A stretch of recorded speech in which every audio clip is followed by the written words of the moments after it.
आज हम सीपीसी का ऑर्डर 41 में से रूल 30 टू 37 के बारे में बात करेंगे। इसमें रूल 30 कहता है judgement when and where pronounced. Rule 30 कहता है निर्णय कब और कहां सुनाया जाएगा। निर्णय कब और कहां सुनाया जाएगा।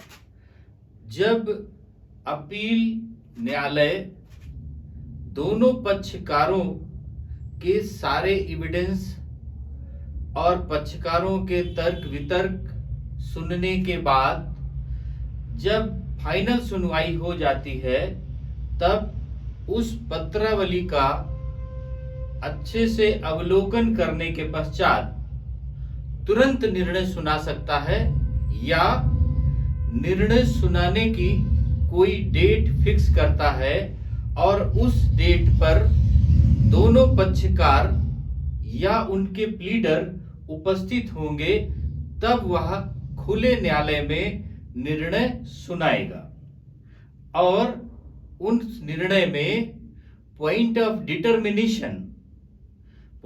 Determination, decision and final order ये कोर्ट पढ़ करके सुनाएगी।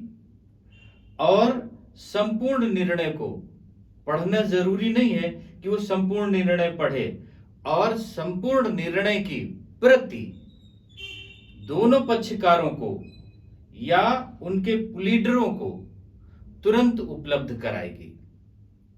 रूल 31 कहता है contents date and signature of judgement.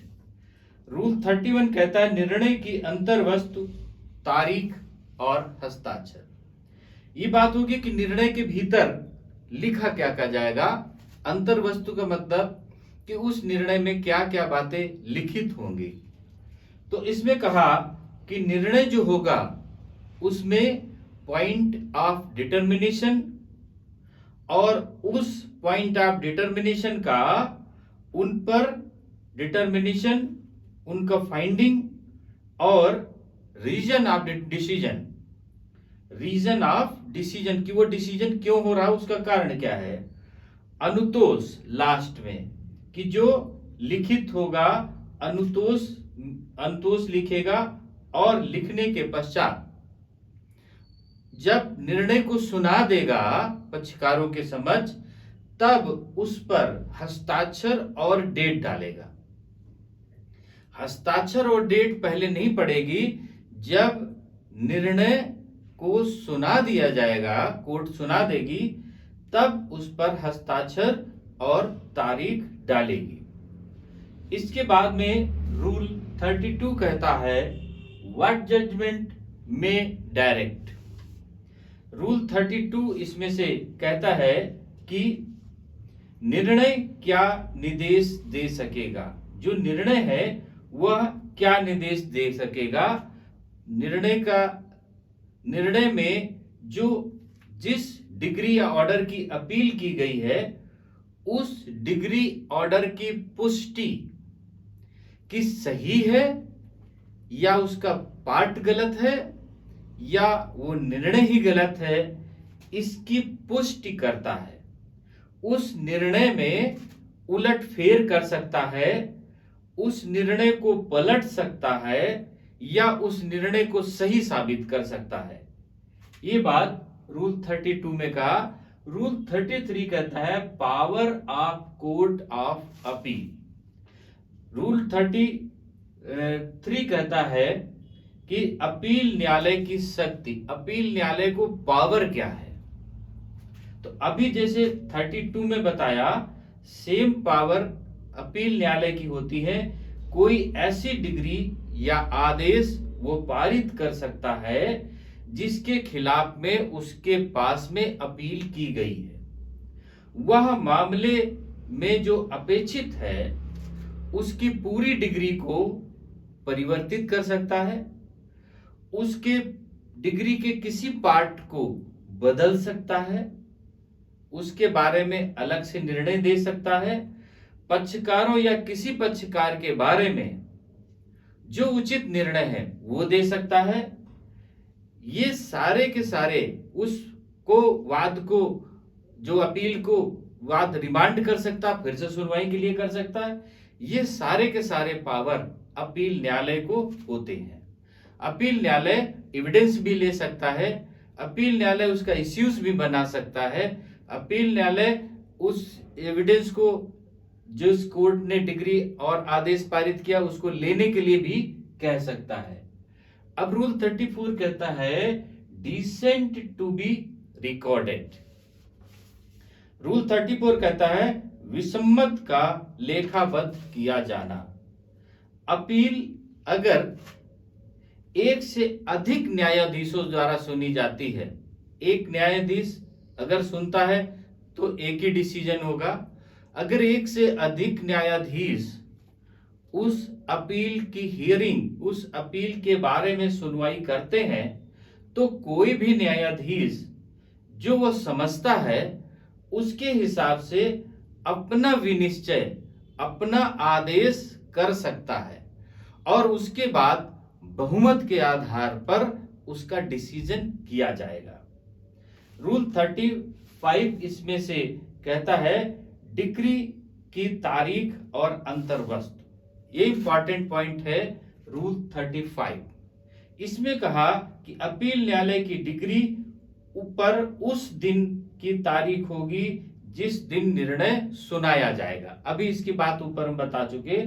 इसका सब रूल 2 कहता है निर्णय में अपील के संख्यांक, जो उसका नंबर होगा, वो अपीलार्थी और प्रत्यर्थी के नाम, जो इसने अपील की उसका नाम और उसके फादर नेम, उसका डिटेल, और प्रत्यर्थी या अपोजिट पार्टी उसका नाम, उसका फादर नेम, उसका डिटेल, ये सारी चीजें और वर्णन तथा दिया गया अनुतोष या दिए गए अन्य न्याय निर्णय का स्पष्ट विनिर्देश अंतर्गत अंतर्विष्ट होगा। इसके बाद सब रूल 3 कहता है अपील में उपगत खर्चों की रकम भी और ये बात भी कि ऐसे खर्चे और वाद के खर्चे किसके द्वारा और किस संपत्ति में से और किस अनुपात में दिए जाएंगे डिग्री में लिखा होगा। सब रूल 4 इसका कहता है कि डिग्री उस न्यायाधीश या उन न्यायाधीशों द्वारा जिसने या जिन्होंने उसे पारित किया हो हस्ताक्षरित और उस दिन का दिनांकित डाला जाएगा, ये होगा। तो ये बात इसमें रूल 35 में कहा इंपॉर्टेंट है। रूल 36 इसका कहता है copies of judgement and decree to be furnished to parties. Rule 36 कहता है पक्षकारों की निर्णय और डिक्री की प्रतियों को दिया जाना। क्या होगा जब कोर्ट फाइनल जजमेंट सुना चुकी होगी, फाइनल निर्णय सुना देगी, उसके बाद में उसकी कॉपी, प्रमाणित कॉपी पक्षकारों को अवलोकन के लिए उनके व्यय पर सत्यापित कॉपी देगी। अभी कॉपी देना राइट है, लेकिन कैसे दी जाएगी वो 36 में कहा कि जो जजमेंट ऑर्डर सुना दिया गया अब उसकी मुफ्त में कॉपी नहीं दी जाएगी, उस कॉपी को अप्लाई करेगा और उसकी सत्यापित प्रति उसके खर्चे पर, पक्षकारों के खर्चे पर कोर्ट उपलब्ध कराएगा। रूल 37 कहा certified copy of decrees to be sent to court whose decrees appealed from. Decree की प्रमाणित प्रति उस न्यायालय को भेजी जाएगी जिसकी डिग्री की अपील की गई हो। अब रूल 37 कहता है कि निर्णय और डिग्री की एक प्रति जिस न्यायालय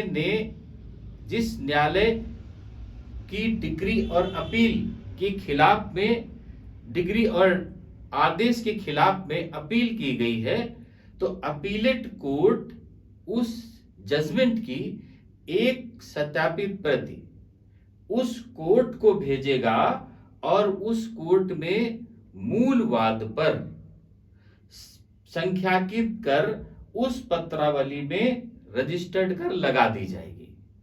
उसको रजिस्टर्ड करके कि ये निर्णय अपीलेट कोर्ट के द्वारा दिया गया और इसको इस संख्यांक पर, इस नंबर पर, इस मूलवाद पर दर्ज की गई। ये करते हुए उस निर्णय की मूलवाद की पत्रावली पर लगा दी जाएगी।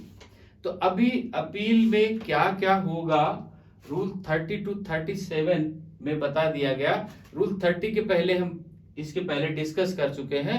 अब रूल 41 कंप्लीट है। रूल 42 से हम नेक्स्ट पार्ट में मिलेंगे। ओके, थैंक यू, जय हिंद।